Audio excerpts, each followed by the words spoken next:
come with me, miss. Sige.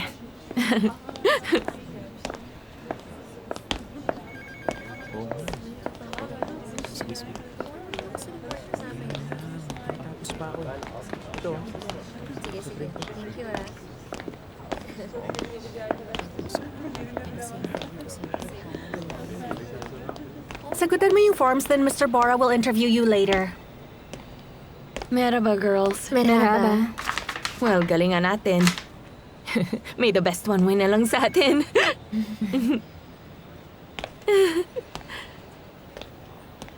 Uy, girl, kasal ka na ba?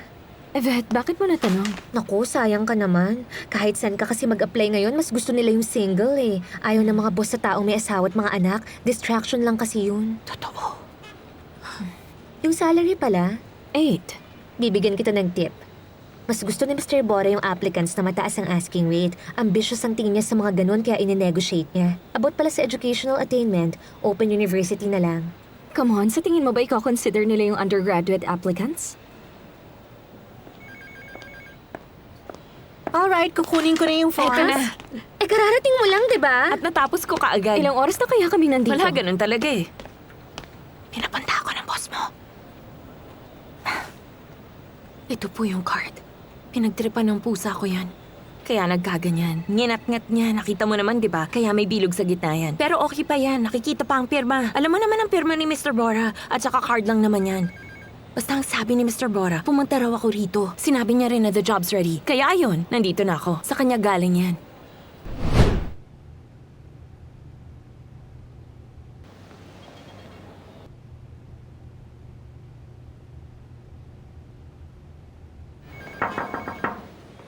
Come in.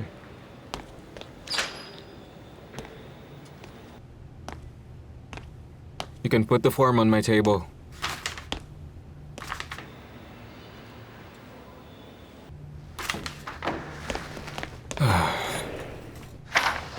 Ada Tozun, born in year 1995, a Turkish language and literature degree holder. Single. In terms of experience naman, Surprise!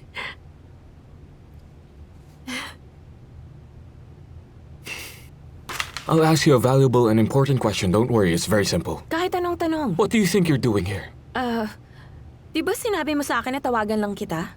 Ito pa nga oh. Yung calling card mo. Yvette, at sinira mo yung card na yan sa harapan ko mismo, di ba? Tama. Tama, Yvette. Yvette, ginawa ko nga yun kahapon. Alam mo ba, feeling ko side effect yun ng gamot. Nawalan ako ng self-control. Side effect pala, ha? Yvette. Anyway, is that really my card you showed me? And did you just fix it, correct? Hand it to me then. There's no need. Sige na, I'm just curious. Let me see. Ay, bakit ba? Hindi mo pa nakikita yung calling Just card give mo? me the card now.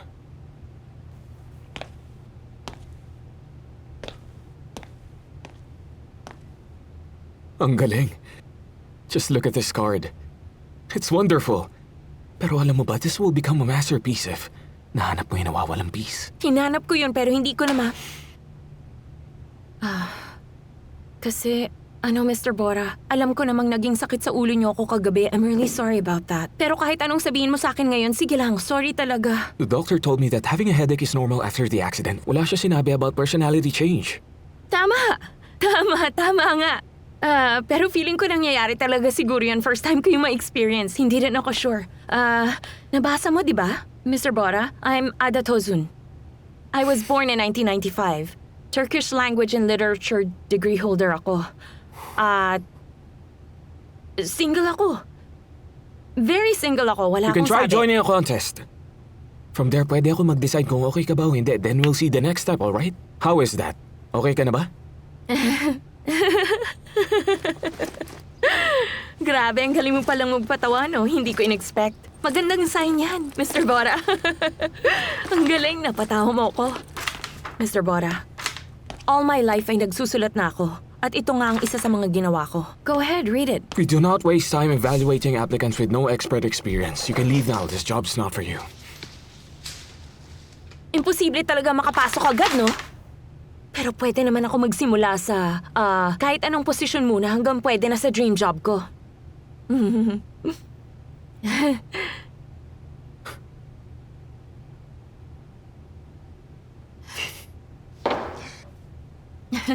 Come here. Makinig ka. Do you really think that I would hire you after everything that you did to me?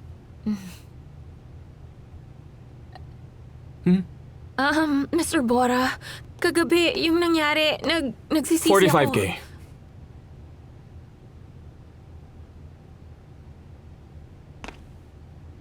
Offer na ba yan? Efet, syempre. Kasama na rin yan yung sasakyan, insurance, bonus, lahat ng yan, sagot na Ang namin. generous. Baka I've ibig meant sabihin- about the damage that you've done to my car. 45K. Right. Ang laki pala. Kaya pa? Grabe, Mr. Bora. Ay, ang mahal pala na. Sobra. Mr. Bora, dahil dyan may maganda akong proposal sa'yo. You'll definitely like what I'm about to offer. Mr. Bora, hire me. At yung salary ko monthly, ipambabayad ko sa lahat ng mga utang ko. Diba? Hindi ka lugi ron, ha? Maayos akong magbayad, Mr. Bora. Alam ng neighbors ko yan. Kahit na itanong mo pa sa kanila. Sandali nga lang, hindi naman professional evaluation yung ginawa mo sa akin ngayon. Mali yan, ulitin natin, I'm papasok doing my ako best to ulit. evaluate you professionally. Your lack of professionalism makes it hard. Naintindihan mo ba ako, ha? At ayaw ko makipagtrabaho sa mga taong gaya mo. Hysteric at impulsive. I don't want to work with someone who can be easily swayed by emotions. Makakaalis ka na. You can leave the way you came in. Go ahead. Mr. Bora, basahin mo muna, please. Kapag nabasa mo na kahit konti, aalis na ako. Ayokong basahin. Sige na naman, please, Mr. Bora. Sinabi na ayoko, just leave. Please, come on. Hindi naman mahirap na magbasa, Mr. Bora, di ba? Lalo kapag na-fire yung tao nang dahil sa'yo, kapag may nagugutom, kapag may homeless, siguradong gagawa ka ng paraan para tumulong, di ba? You can't simply ignore that. Right? Sige na. Kahit tinapay lang. Mr. Bora, ang hirap. Alaala. Huh? I meant human memory. It's a super strange thing. Kapag may pinagdadaanan na isang tao, pinapaikot lang niya lahat ng mga problema niya. After doing it, ipapasa niya sa iba and let them believe whatever it is. Hindi mo na gets. I'll explain it. Correct me if I ever get things you said to me wrong, alright? Madami ka sinabi. Naku, ano-ano sa akin naaalala mo? Things like macho, bad person, inhumane, rude person, and all the other bad things there is. Naaalala mo pa ba yun? Ano, naaalala mo? Oo naman. Alright. Now please leave. Please, basahin mo muna, then I'll leave. I'll call security. Sige na nga, aalis na ako. Kung ayaw mo talaga, di wag. Parang ang sama ako, ah. Mr. Bora, feeling ko nabayaran ko na yung 45,000 kaya kahit anong pilit ko, ayaw mo That's tumusali. enough! Sige I'm na. not... Oh, come on! Sorry, di ko sinasadya na pasuka. This is enough! Just leave! I've definitely had enough of you! You're such a trouble! I'm sorry, You're Mr. such a Bora. troublemaker! Tingnan mo nga itong ginawa mo! Umalis ka na lang! I'm sorry. Can you just Punasan na please lang leave natin. now? Teka Look at lang. me! I said, look at me! Ano? Lady, Wait, ang dami nangyari sa akin simula kahapon ng dahil sa'yo. Evet. I've really had enough. So just please Sorry. leave. Sige na, umalis ka na. Umalis Mr. ka na sa Bora? building na to. Hindi nga kita matignan. And why is that? Kasi naman, nakakasilaw yung ganda mo. Thank you very much.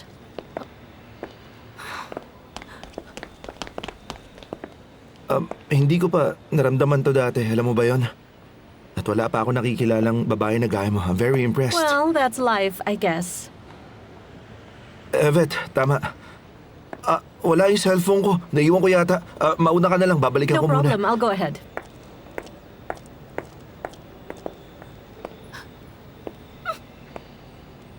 Come here.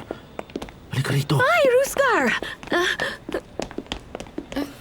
Anong ginagawa mo rito, ha?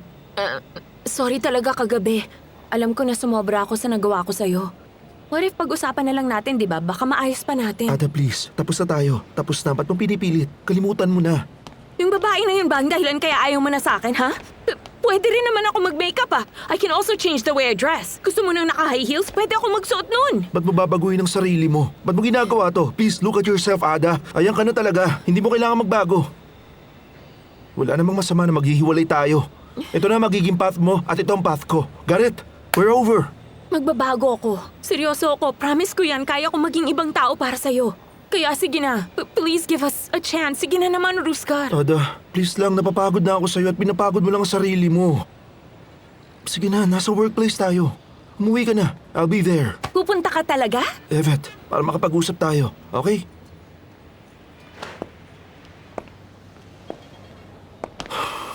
See you mamayang gabi, okay? Ano pa naman to?